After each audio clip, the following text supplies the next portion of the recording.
Yes, this session will be recorded, and what we will do is we're going to upload this session into the website for everybody to come back, and we will show also the presentation, of course, and everything. We have in the website the previous workshops too. If you want to see the one in Spanish, we have it. We have it there too. So now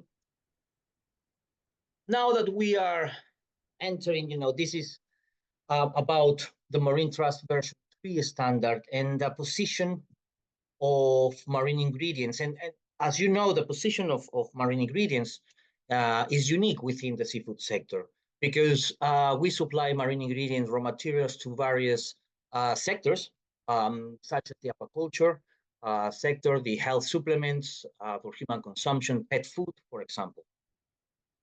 So the MarinTrust version 3 standard was developed with all these sectors in mind, taking into consideration the different requirements they need to comply to supply to those markets. This with the aim to progress and enhance the position of marine ingredients within the seafood. What it is that we are proposing. So first, we want to increase the accessibility of responsibly sourced and produced marine ingredients via the recognition, for example, of credible third-party fishery certification standards, like, for example, those recognized by the GSSI, for example, Global Initiative. We are also encouraging the use of byproducts because, it's actually the way to go. There is more demand for the utilization of byproducts, and it has a great story because it minimizes waste, which reduces environmental impact and maximizes resource utilization. It is such a great raw material, and that its utilization is on the increase, as I mentioned before. Approximately 1/3 of marine ingredients produced in the world come from byproducts. We also want to make sure we understand the impacts that we produce in the social and environmental areas as an industry. We want to progress our focus on environmental and social impacts, both at the factory and on the vessels. This is a new part of the vessel area. It's a new part for us, and we want to start getting into that area a bit more. And also what we're trying to do is we want to lay the foundations towards full traceable marine products via the standardization of data. For example, by using a common tool such as the GDST standards, Global Dialogue on Seafood Traceability, in which we're going to contribute to the efficiency and assurance of marine ingredient traceability throughout the supply chain. So if we go to the next slide, please, Javier. So in the process for development started in 2020. So we did terms of reference, we provided information, and since you remember before, at the beginning of the process, we started doing workshops. We provided questionnaires, and we asked a lot of questions to you, and this is a way of thanking you for all this great work, all the great enthusiasm and effort that you all have put into helping us develop a great product such as this standard. We did the process went through follow the standard development process in accordance to ISIL, and also following the accreditation. And what we have included, obviously, used all the governance of the MarinTrust, gone through all these different committees. The committees such as the Standard Steering Committee, for example, has been a great help, a great driver for improvement for this standard. And all the committees itself have been very, very, very good. We have done also pilots and self-assessment, and this was done by certificate holders at fish meal plants like yourselves who wanted to test it yourselves, who wanted to help also by understanding what it is that we're doing, and gave us your valuable time to do pilots and also self-assessments. So we did a lot of we did public consultations. 60 days public consultations in the, just 1 second, I'm just getting, yeah. So we did, yes, public consultation for the standard, which went for 60 days. We did public consultation for the terms of reference. So this has been a big process with consultation, gap analysis, utilizing other standards to make this MarinTrust version 3 versatile, to help to make it fit for purpose, taking into consideration all the markets, as we said. So this is a great standard, and I'm looking forward to see it in practice, to see it work in the field, and to understand a bit more about it, to improve it, because we know that this standard is the first start and it's not perfect, but it's a great product. And with this, I would like to thank everybody for their support, for your time to actually be here listening to what we're going to say about the version 3.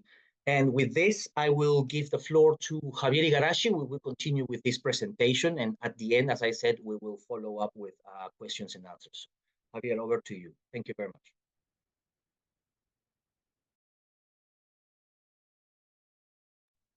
Thank you very much, Francisco. Can you hear me well? Okay, perfect. Thank you. So, as Francisco said, all the development process has been very hard, time spending, and I want to describe little bit more about this development process. As Francisco said at the beginning, this process started in 2020 with the term of reference. And then in 2021, we started with background research, revising legislation. We determined some gaps with the analysis of the current version of version 2. We held multiple workshops with certificate holders, mainly in the technical, social part, globally in all areas. There were more than 16 workshops with more than 200 attendees, so very, very good participation. We also share with all certificate holder questionnaires. We had proposal for change identified. We also have had many, many different kind of committees meetings. And also, because the beginning is the fishery of the raw material, we make revision of the methodologies of the fishery and byproducts for the assessment. Then in 2022, we have continue with the MarinTrust committees with more revision and inputs and feedbacks with social, fisheries, and technical aspects. We started with the pilots, 11 informal, 5 self-assessment, and 4 formal pilots that were 5. In the main areas was held in Chile, Peru, Iceland, Thailand, and South Africa. So you can see that were held in very different countries, different scenarios, different realities, just to make sure that these pilots will be helpful for this development. In 2023, we already have the fishery and byproducts assessment methodology revised. We are in the process for final approvals.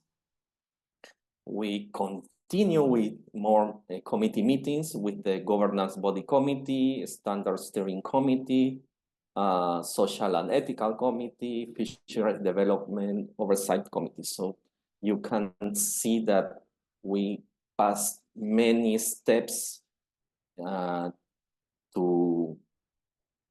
get when we are now.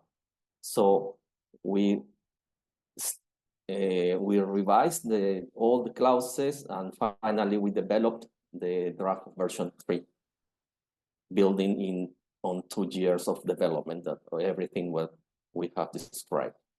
Finally, we have the 60-day public consultation and a final revision. And the version 3 standard were launched in October last year. Okay, so this was, we can say that was a robust testing due to development. We made on-site pilots, also in some cases, an auditor were on site, and some of the MarinTrust staff were online or remote.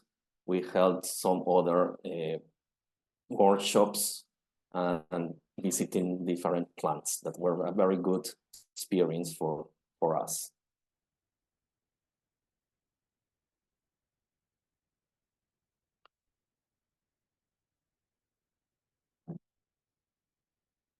Okay, so sorry, it's a little bit slow.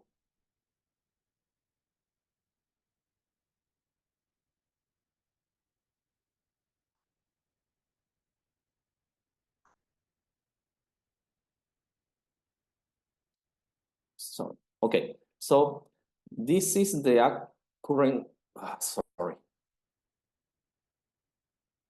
Yeah. Can you see the structure now? This is the current structure of version 3. Now have 8 sections.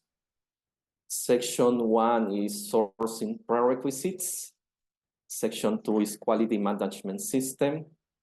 Section 3 is responsible raw material sourcing practices.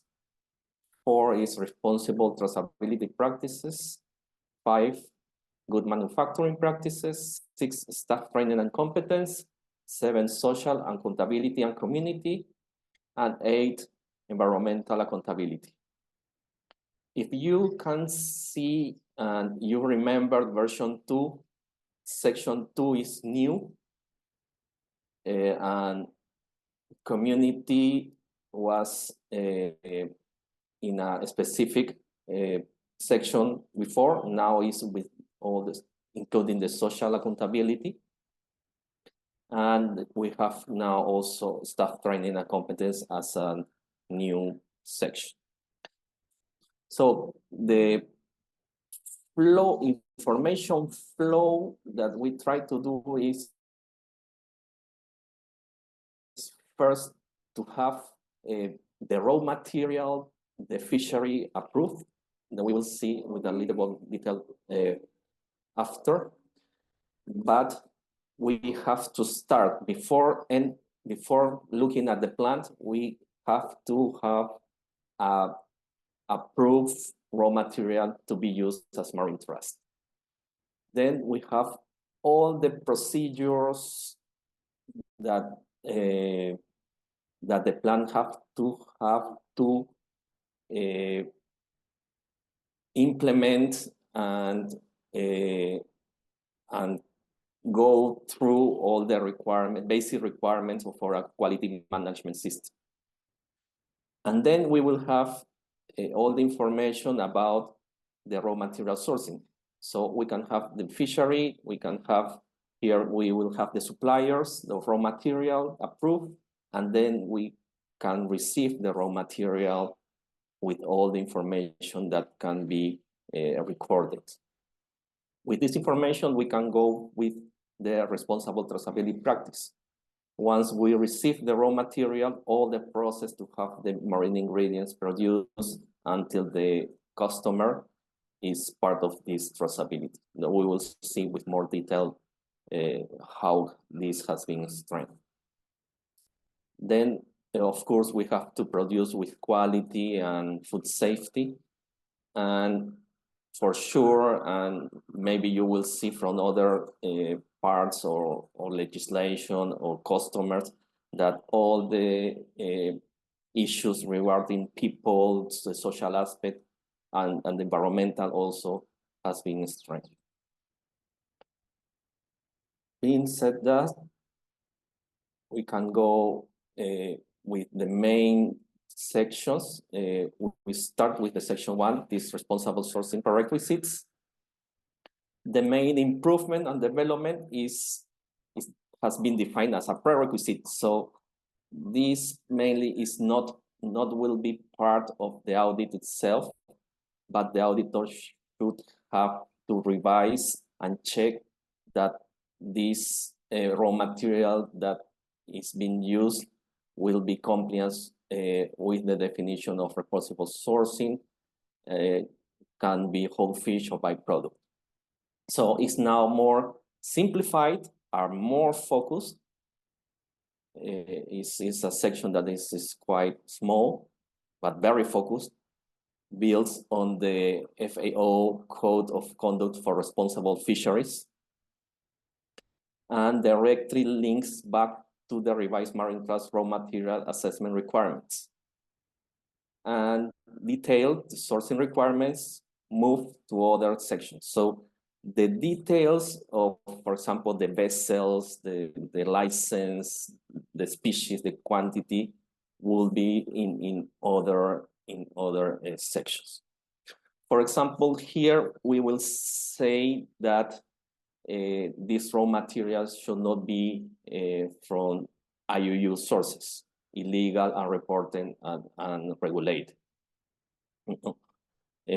For example, the raw material should not be from marine mammals or reptiles or amphibians, birds. These raw materials should not come from fisheries that use dynamite or poisoning or other comparable destructive fishing practice. And also the species that will be used should not be endangered or close to extinction. And there are some conventions, the conventions of international trade and endangered species, or the International Union for Conservation of Nature. So that will be the previous checks that the raw material should pass before it's approved to be used.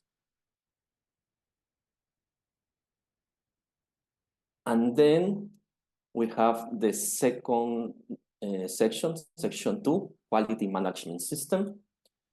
This is most procedures that are common for every management system, could be quality or environmental or process and everything. And you will see, of course, it's very important to have a commitment and leadership. The roles, responsibilities, authorities should be very clear. Policies now are all the policies in one clause, cover all kind of policies. Document management and control, that is important to have an effective management system. And this is new, this is reporting the performance indicator and metrics. We will see with more detail this part.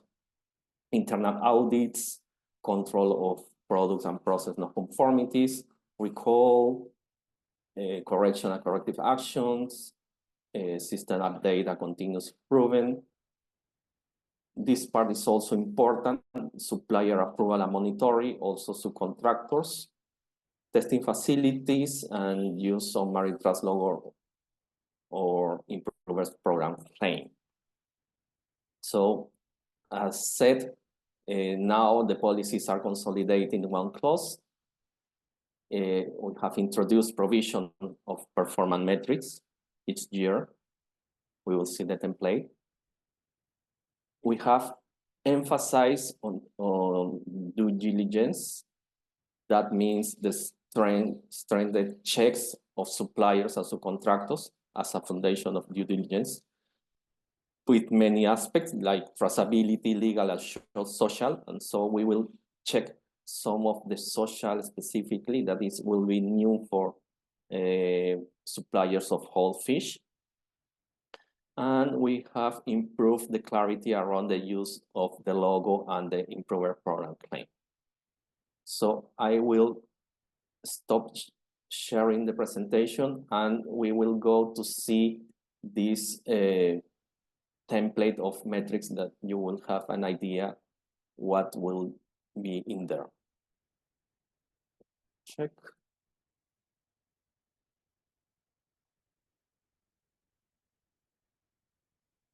Okay. Can you see now it's an Excel file? Okay, perfect. So this is an annual performance metrics template.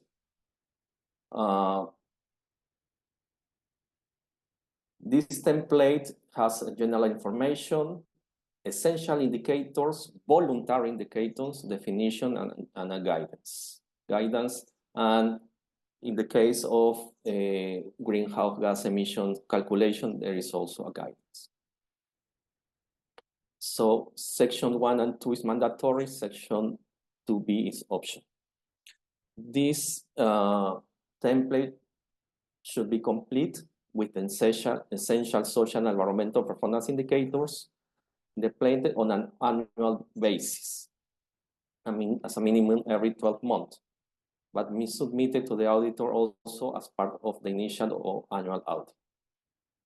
So you can choose to complete the voluntary and environmental performance indicators or not, and it's not, the provision of voluntary indicators is a non-SCORY requirement. So what are these indicators?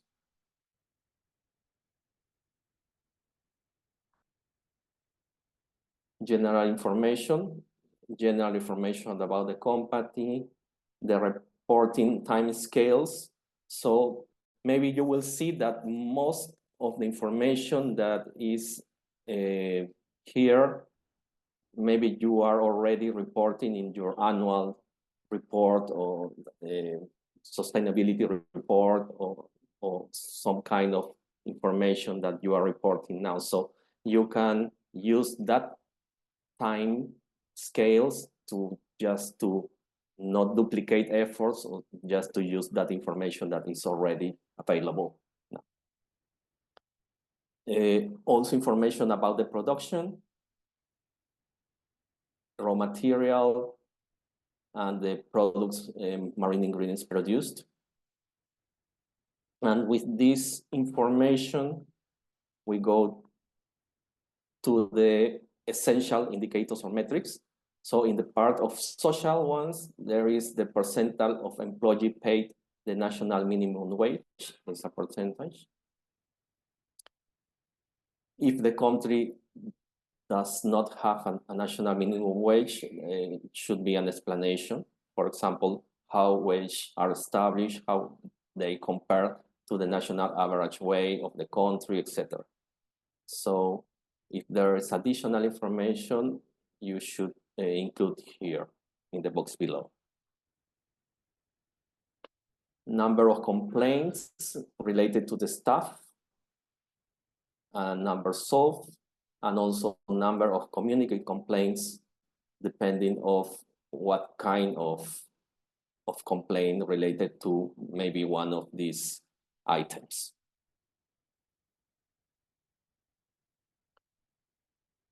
Also, we have indicators of work-related accidents. How many work-related accidents led to staff absence in the 12-month reporting period? And general environmental information related to if the company have an approved or certified environmental management system, have a written environmental policy, or if does the company analyze the life cycles of the product. Related also to environmental is the energy use. What kind of energy does the facility use and the quantity? And this part of greenhouse gases, total carbon dioxide in total CO2 equivalent tons. And additionally is the water use. What kind of water do you use and the quantity? Groundwater, surface, public supply, recycle, rainwater, seawater, etc. So we know that the marine ingredients facilities use a lot of water, different kind of water. So that is also information that is asked here. So these are the essential indicators. Now we go to the next set of indicators. These are the voluntary. You can choose if you want to complete them or not. So here we have a total number of accident occurred in a 12-month reporting period. If there's what percentage of the staff received relevant training to their position, what is the average staff retention period in years. There are facilities that have more rotation than others, or maybe depends on the kind of workers that the facility have. In 12-month reporting period, how many training courses were undertaken per number of staff. And environmental voluntary metrics are related to packaging material used. Could be plastic, glass, maybe most common is plastic in the bags. Amount of waste, hazardous, non-hazardous odors, and waste recycling, amount and categories of waste that are recycled. Here the question is, do you have a document waste management plan? Does this include targets to reduce waste? In the following, how much do you recycle or reuse? Reuse, recycle on site, or recycle off site. So these are the voluntary metrics. Finally, we have some definitions, the general guidance with the data confidentiality, of course, and a little bit of explanation if the facility does not current calculating this greenhouse emission. Here is an explanation and a very simple tool that can be used for them. We are not going with details with that, but just let you know that we have this tool to help you to complete this template. Okay, so that is the template regarding the metrics. That is something new compared with version 2. I will stop sharing and return to the presentation.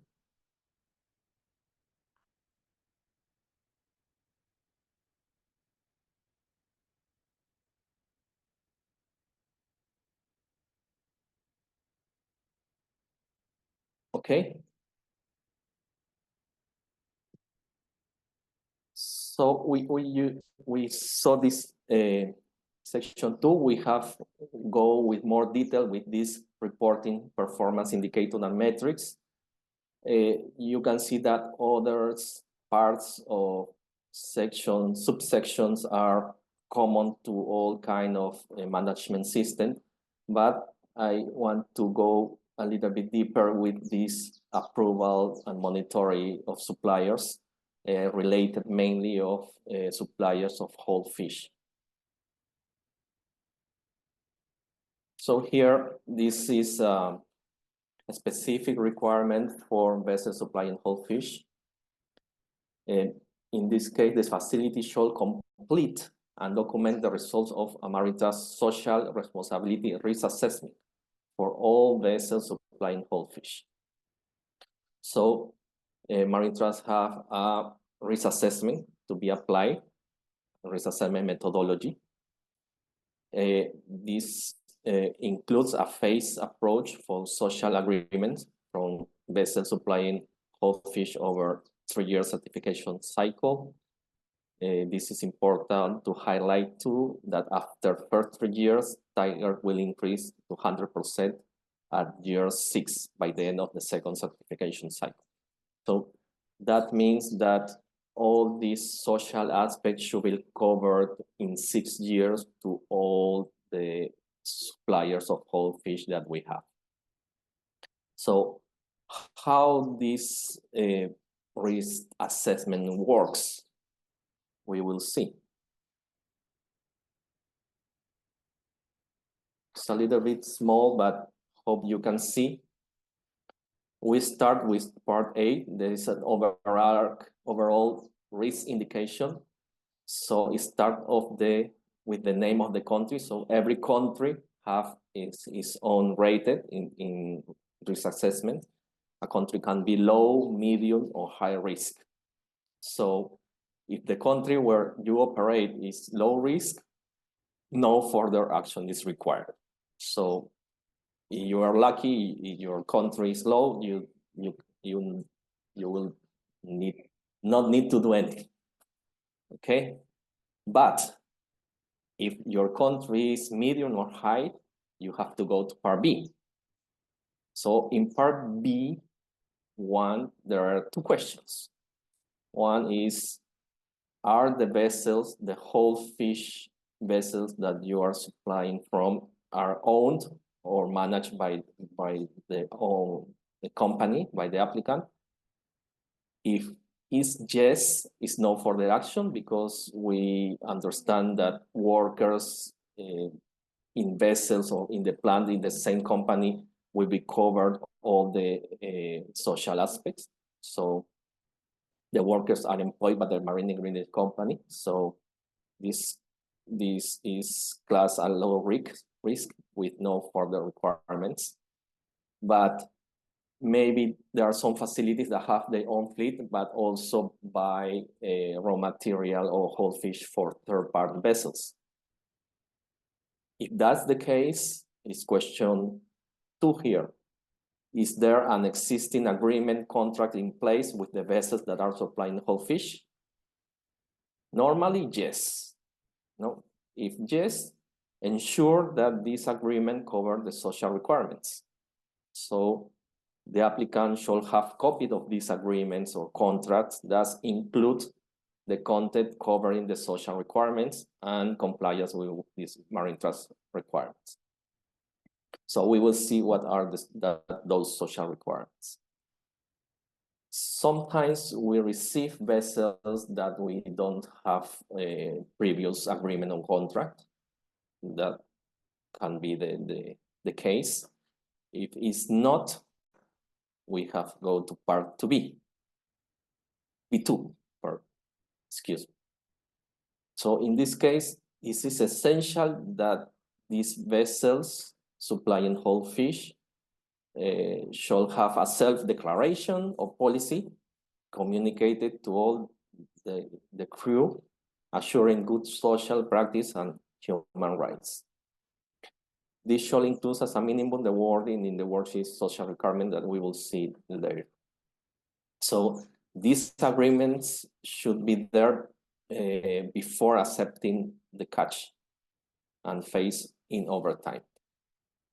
We know that there could be some periods, some cases, some areas, some countries where we can have a lot of these, we can say nomadic boats. In other countries, we say like Vikingos or Vikings, I don't know, but the aim is to the applicant use the agreement for assurance that the whole fish supplies are ensuring social responsibility on board.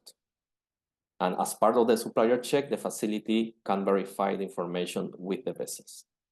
So we understand that this cannot be complied 100% from the beginning. So this is a phased over time to enable facility to introduce the requirements. So this continuous improvement is for a different percentage. Year 1 will be 10%, year 2, 25%, year 3, 50%. And we have said that in the next certification cycle should be 100%. Okay, hope this will be clear. If you have any question or comments after that, we can talk about this at the end of the presentation. So maybe you are thinking how rated is your country, and here it is. So you can see the different countries with their rating of low, medium, or high risk. So please note that these risk ratings are updated annually. So please ensure you are using the latest version of MarinTrust. MarinTrust will be published these country risk ratings in the website too. So you can see if you are in a country with green, so you should not do anything with the risk assessment, but if you are in medium or high, you should do the risk assessment we have described earlier. Okay, and what are these social requirements? So these requirements are, we can say, for general suppliers related only to suppliers of fish and other products used directly in the production of marine ingredients. So the more critical ones, we are not asking to have this to every suppliers that you have. We were talking in some meetings, no, we will not ask for the birthday cake supplier that will be monthly once. So that's not the case. So note that this also applies to suppliers, subcontractors, and third-party suppliers, and assurance for whole fish supplying vessels. So what does this includes? Responsible recruitment and employment, which includes workers have access to grievance mechanisms and no workers pays recruitment fees. All workers have chosen employment freely, because we have heard in other parts of the seafood industry that were like modern slavery cases, forced labor, and everything. So this, nobody wants to be involved in cases like this because of the reputational image, that can be a big problem. With no child forced bond prison of involuntary labor, or employees workers are paid in line with legal requirements. All health and safety requirements are in place. There is no discrimination based on race, color, sex, religion, political opinion, national extraction, or social origin. And there is freely chosen worker representation for all employees, and this is allowed. So this list is very specific. It's different from what we have in version 2. You can see that now we are focused, we are strengthening the supplier approval, including subcontractor, third-party supplier, just to be sure that what we are sourcing is covered not only from the sustainable resource side, but also for these social aspects. And also, in general terms, this kind of agreements or contracts with suppliers will cover all the aspects in an integrated way that can be with raw material, sustainability, quality, environmental, food safety, and social. So that is how is managed all these agreements, contracts with suppliers, just to ensure that we will not have further problems with some issues with them as part of this value chain. Okay. So we have the fisheries and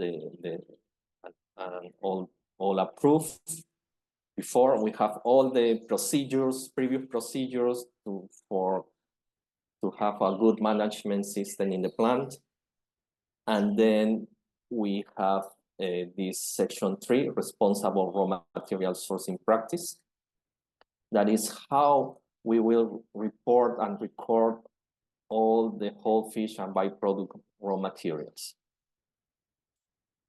So there are specific requirements for whole fish raw material from wild capture, specific for wild capture, general for wild capture or farm origins, and byproducts and other raw fishery material for aquaculture species. So here we introduce applicable key data elements, KDEs. Francisco said that we are using this reference, the GDST standard, Global Dialogue for Seafood Traceability, for whole fish and byproducts for both types. We have clarified the types of byproducts and sources, and we have strengthened the traceability requirements relevant to raw materials. So in the first section, we have the fishery accepted.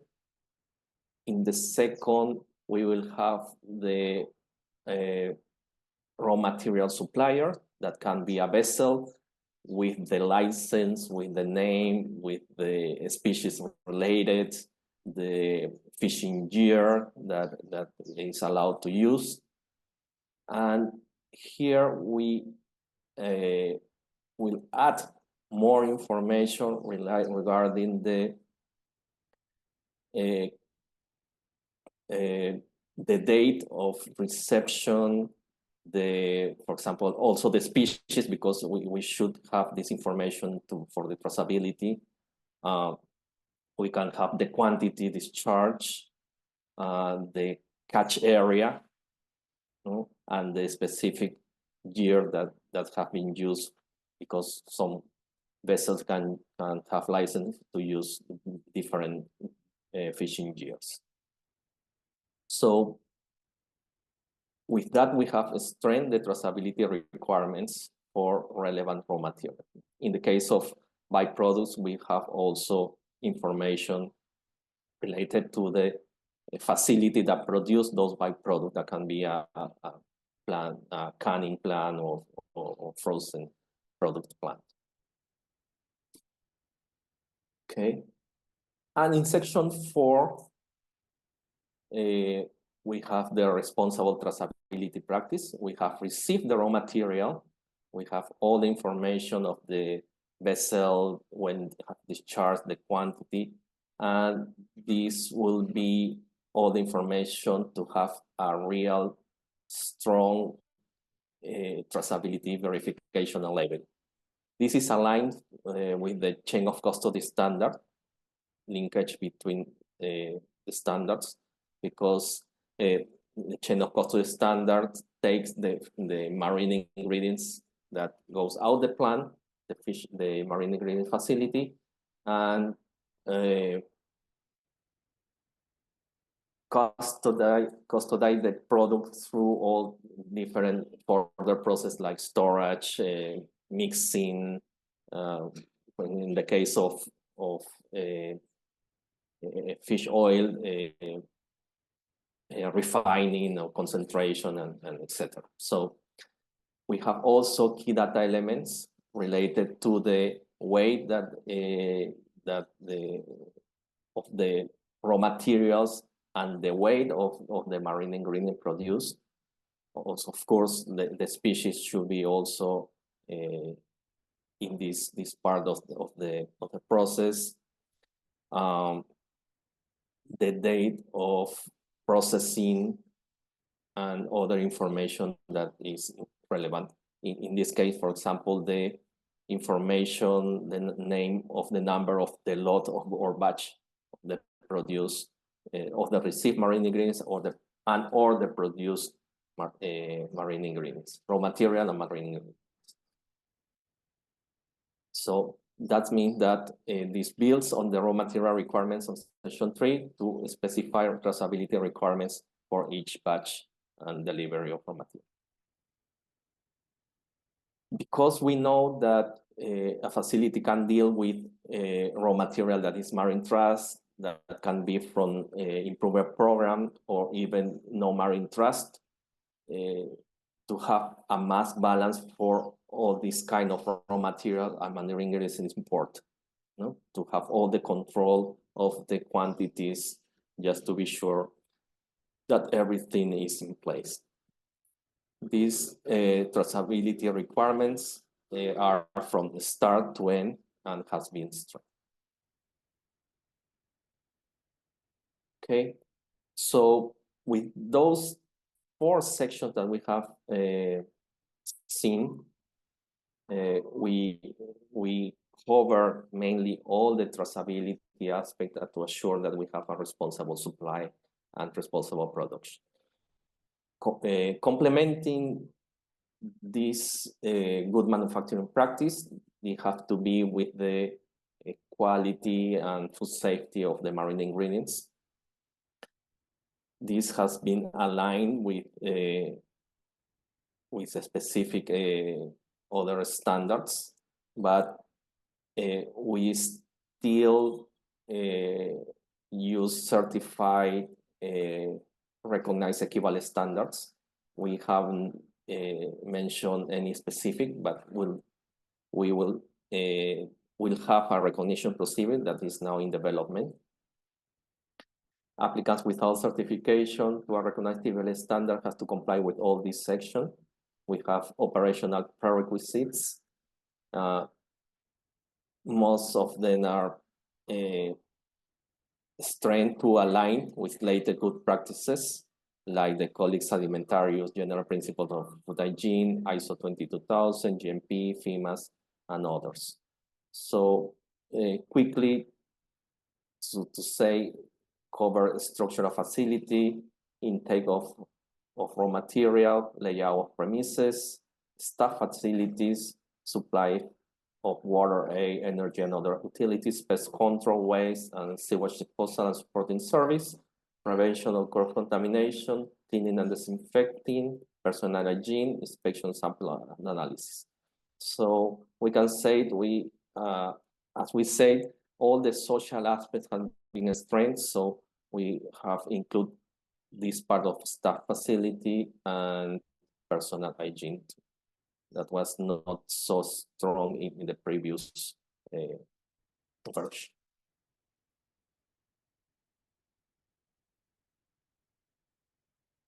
Oh, sorry.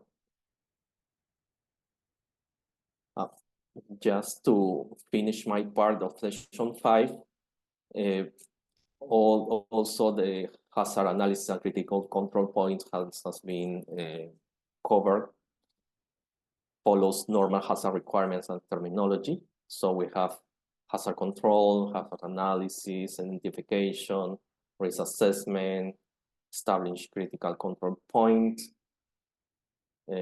critical control point control and the hazard plan, limits for critical control point, monitoring them, and important to have validation and verification. Something that is new here and is also aligned with the last version of the chain of custody standard is this new requirement for TASAF and BASAF, and that is threats assessment and critical control points, and vulnerability assessment and critical control points. At the beginning, it's not applicable for applicants producing marine ingredients for feed use, will only use for human consumption now. But the aim is to improve product integrity and reduce the probabilities of adulteration or fraud.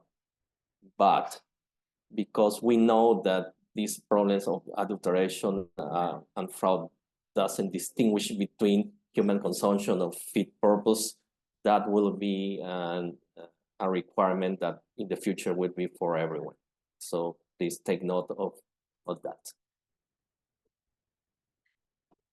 Okay, so thank you very much.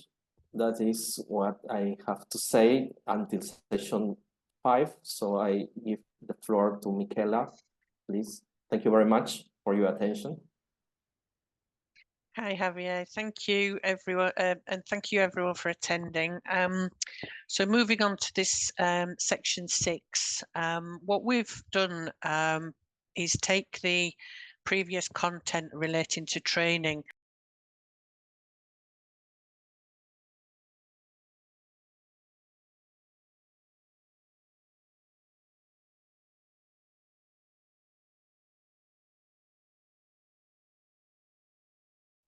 We don't hear you. You are mute. Yeah. I keep being exited from the meeting, so you might have to continue without me if it happens again. So apologies for that. So what we've taken the previous training requirements and put them into a new section on staff training and competence. So this is important because obviously people in facilities who are working on key areas need to understand the requirements of the MarinTrust standard and how their role is contributing to making that happen. So we've brought together the key requirements on training into one section. And this means that we've now introduced training and development plans for staff involved in the standard, requirement for training records, and obviously retaining the requirement for specific HACCP training. We've also introduced sorry, it's now asking me my language, which is English, I hope. So we've now, we've introduced and carried on the requirement for specific high-risk activities and training on those, because we do recognise that, you know, production of marine ingredients does require some quite high risk areas in operation. So that's a requirement that is carried on as well. And as we've said, this is important because we need everyone working on MarinTrust standard to have a clear understanding of what's required of them, what's expected of everybody to work together to ensure that the requirements of the standard are in place and being met on an ongoing basis. But we're also in this recognising that different plants do things in different ways. So we've got a lot of flexibility that we've built in to enable plants to implement their own ways of keeping records on training, keeping records about what staff have done, and how that training is provided. So we're not expecting a signed register or anything like that. We're now saying, you know, the world has moved on. Training needs and delivery have changed a lot. There's a lot more self-assessment, self-learning. So all of those things, it's important to have evidence, but the way that that information is collected and provided to the auditor is going to be down to the individual facilities and how they do things in their own site. So we move on.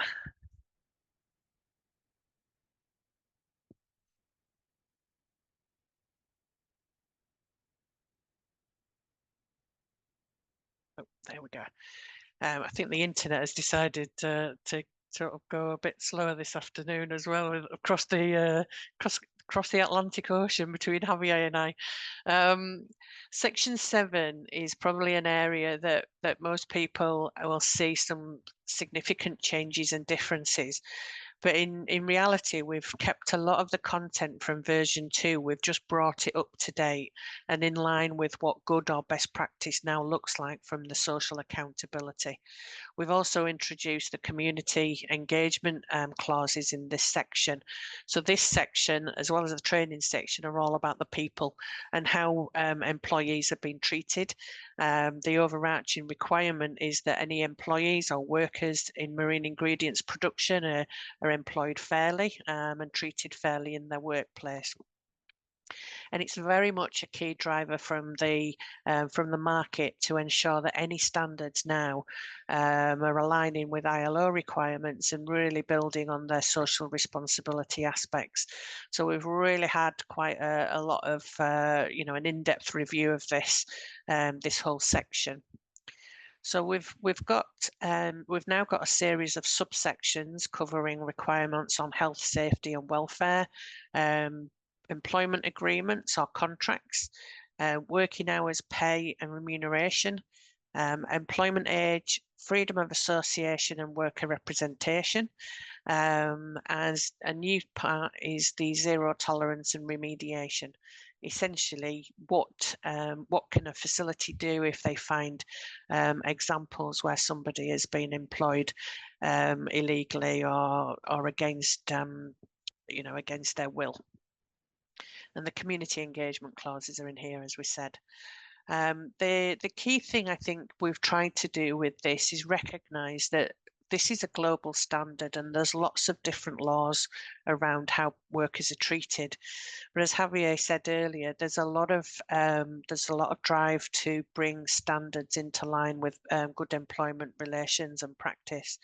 And we needed to balance what's required in law, where some countries don't have the same legal requirements as others, and what do we expect from a modern standard working in a very complex industry that has been associated with some exceedingly negative and very illegal activities relating to worker treatment.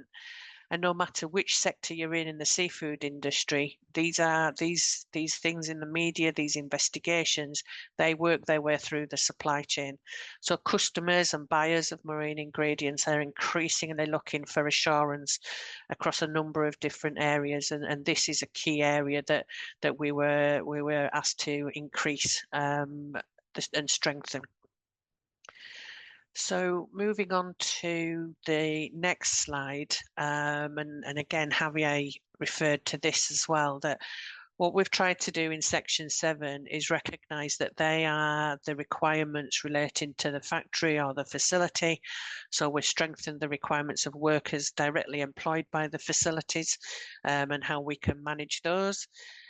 But again, going back to section 2, we've introduced and started introduce increasing requirements for vessels and workers on vessels, and because that's such a key part of this reputational challenge and risk around seafood supply, and this was a key driver from the terms of reference we developed, that we had to widen the scope of MarinTrust and facilities and what they were sourcing, where they were sourcing from, and how that was being produced by the workers involved in the different parts of those supplier companies, and that related to vessels as well.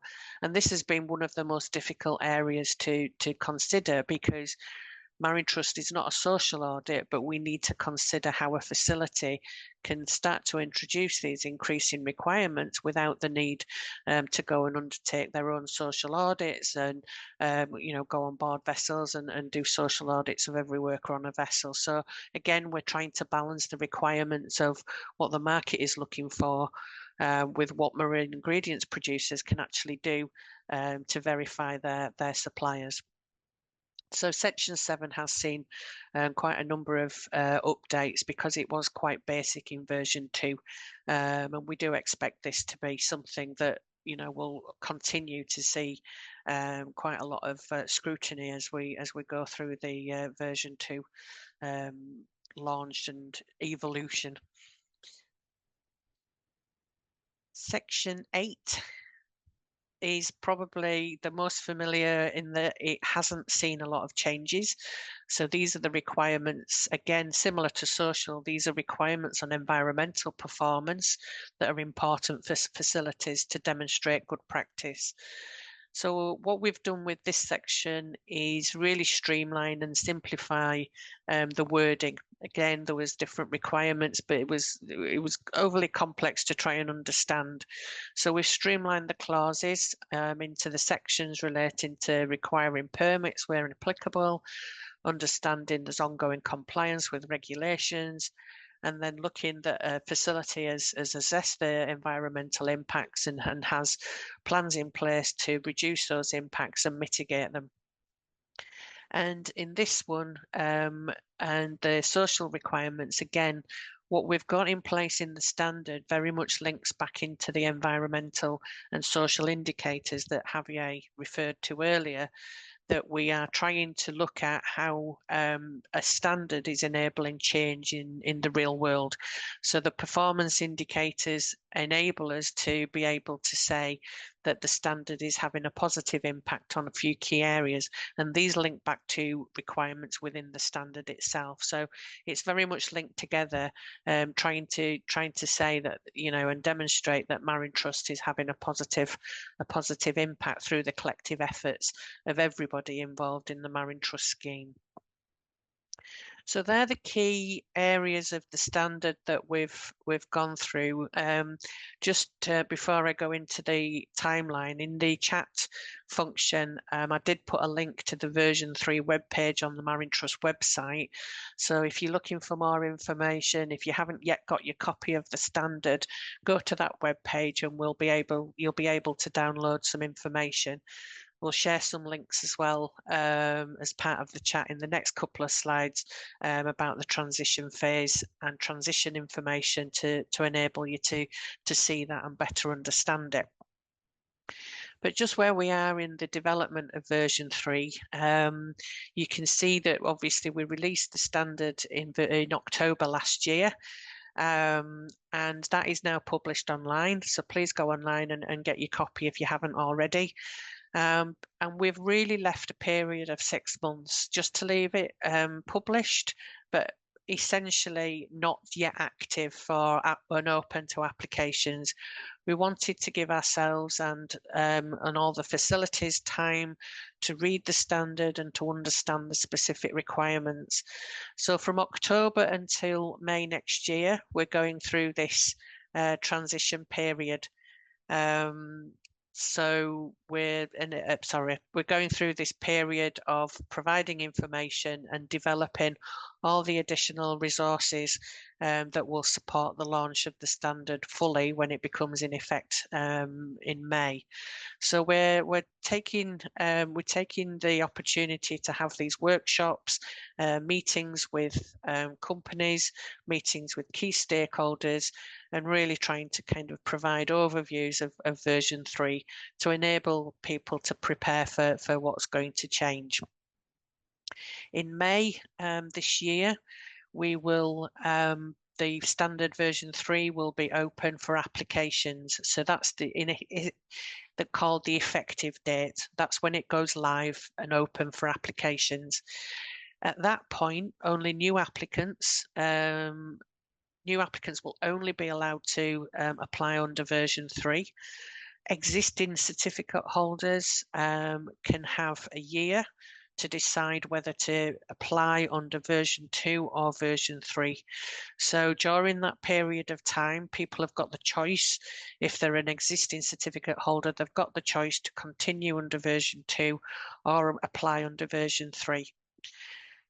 What that means is we're again providing a stepwise approach to introducing the full requirements of version 3, which comes into effect in May 2025.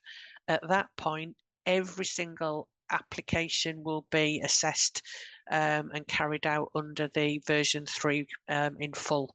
So up until you've got up until May to become familiar with the standard. From May, if you're an existing certificate holder, from May this year to May next year, you've got the option to continue applying under version 2 or version 3, but anybody new will only be allowed to apply to version 3, and then everybody will have to move to version 3 in 2025. So that's the approach we've brought in to enable people to prepare for the changes in the new version.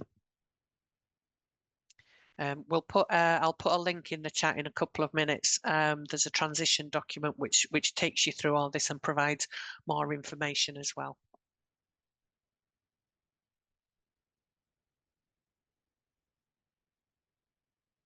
So where we are in our development process, we've obviously released the standard, and even though that's taken 2 years, believe it or not, that isn't the hardest part. We're now in a process of developing all the supporting materials, and there's a lot of work that goes on behind the scenes in this. So in terms of production facilities, we're developing user guidance, we're updating and revising the templates that we've tested during the pilot phase. We're looking at training materials development. So we're very much in that, continuing that development journey to get those materials available over the next few months, but they won't be online until we get closer to the effective date. We also have to work with certification bodies because it's essential that CBs are working with businesses and providing consistent messaging. So we're working on that CB engagement to ensure that their processes and procedures are updated and aligned to what the new requirements will be. But as part of that, it also means that the auditors need training as well. It's essential that auditors understand the version 3 in a lot more detail because they're the ones that have to work with facilities to decide what can and can't pass a requirement. And that is where we're working on this guidance. We call it interpretation guidance, but that is essentially guidance for facilities and additional guidance for auditors to understand every clause, to have a consistent understanding of every clause and provide a simpler interpretation of what each clause requires. And we will include information, we'll include links to key resources as well. So if there's things that are new or different, we'll be providing a resource bank where we'll be providing links to external websites where there's useful resources that might be helpful for people to use, as well as the materials and supporting information that we're working on. We have to do a lot of work on scheme assurance. It takes a lot of time and effort for a scheme and a standard to change from one version to another and run two standards at the same time. We have to update all the policies and procedures in the background, make sure the website is trying to be clear as possible and providing essential information that people need. Later, once we've had a few audits undertaken under version 3, we'll be looking at accreditation. And that essentially means that the standard will be assessed by national accreditation bodies to make sure that they are up to a certain requirement. So as much as facilities get audited, MarinTrust also get audited and checked. Certification bodies get audited and checked to make sure that we're doing the right things in the right way and we're being consistent in how we're treating facilities all across the world. And that is a key requirement that schemes need to have in place. So we've taken you very much through a whistle-stop tour of the key changes. I'll now hand over to Francisco, who's going to open the floor for any questions, anything you want to ask us at the moment. So thanks, Francisco. Thank you very much, Michaela and Javier, for all this great information.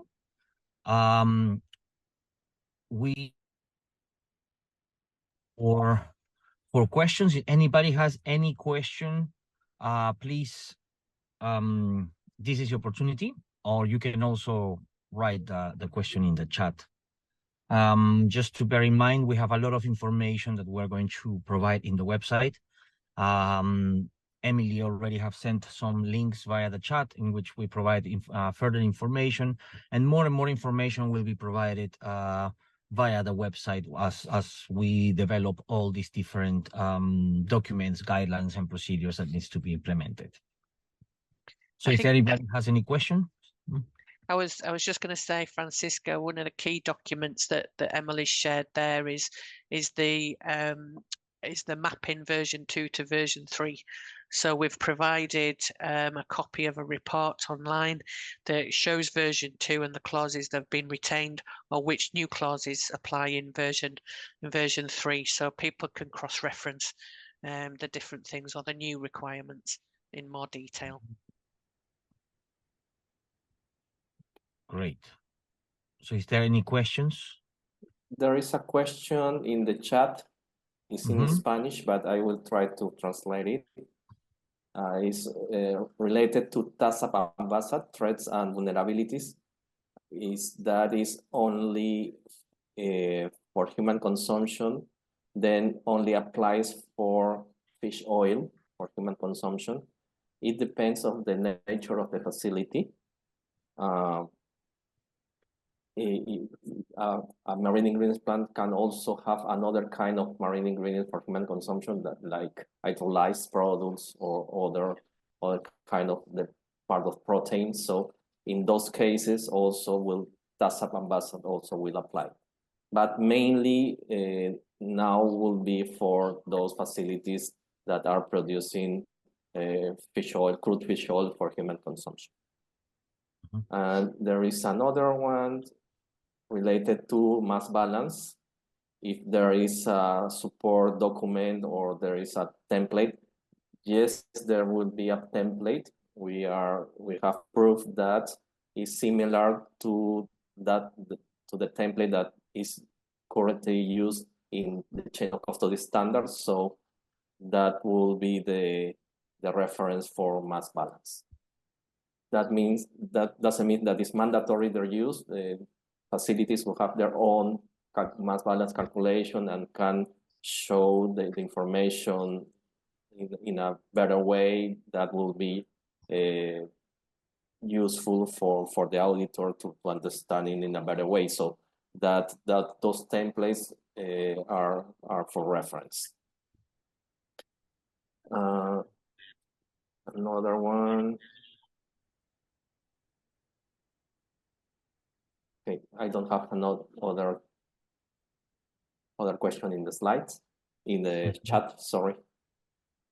I think it's probably, again, it's useful just to reiterate that we've been recording this webinar.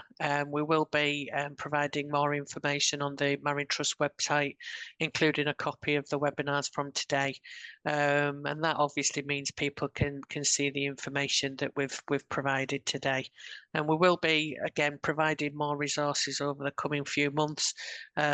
So please just keep an eye out. We will be sharing information on newsletters, on social media and things like that. So as I mentioned, we're very much still in development. There's a lot of work still to do and testing and making sure committees are happy with what we're producing. So please bear with us on some of those resources, but they will be available and widely communicated when they're available. Mm-hmm.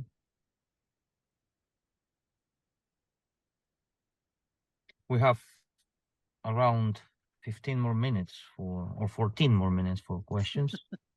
In case, I can see that information has been clear, and as I mentioned in the morning, it is great to see this great standard being developed with such a thought process behind, always having in mind the fish meat producer, even though the way that the standard it's been laid out to improve the way that the audit will be conducted too.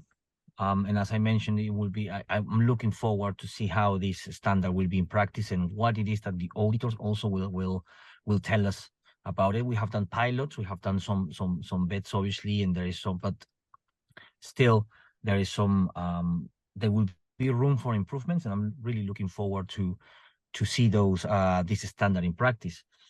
And then yes, it's great to see this type of workshops in which we're able to provide as much information as possible. We have a question from Andreas, which is the risk assessment on social risk for the different countries is a bit different by MarinTrust than the evaluation done by the ASC.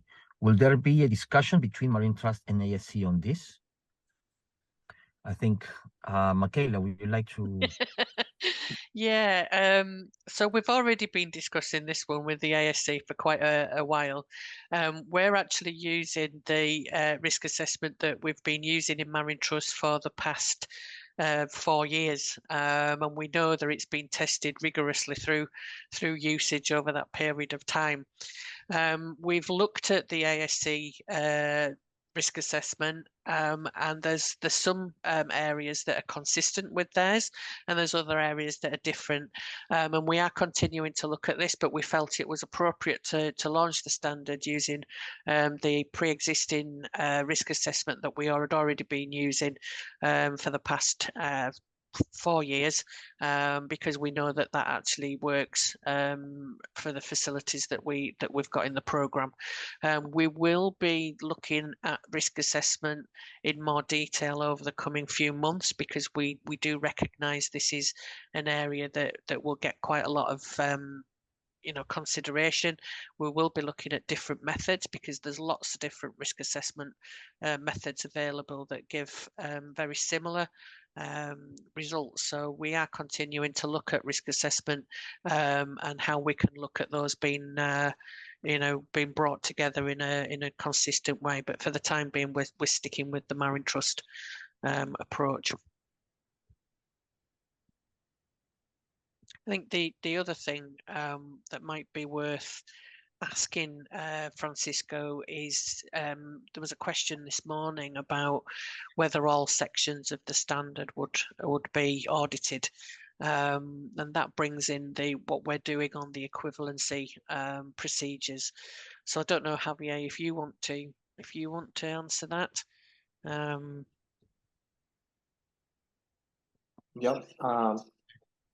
Yeah, this was mainly a question related to those certification, for example, GMP, that is related to quality and the hazard areas. So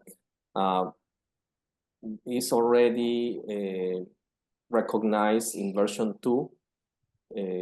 We mentioned that the recognition procedure is being revised, so we hope that that will continue. So, for example, in that case of GMP, if the facility have this certification, the main part of, we can say, section 5, that is all regarding related to good manufacturing practices and the hazard would not be audited. So that kind of recognition is being defined. Other part that can be is related other, for example, certification for fishery certification. Also, there are some approved or recognized fishery certification. In those cases, MarinTrust will recognize them and not will be all the assessment that normally is involved when a new species or fishery is asked to be approved. Okay. Thank you very much. That's very clear. Is there anybody else have any other question? We have around 9 more minutes on the time.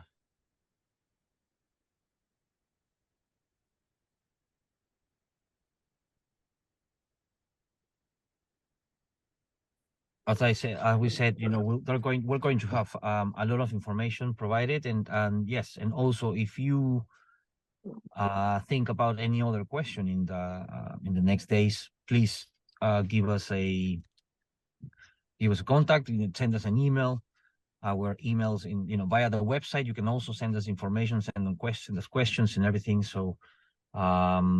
So yeah, I mean, we're just waiting for a question, but if there is no questions and I feel that everything is clear, then we can close this meeting before with a few minutes to spare.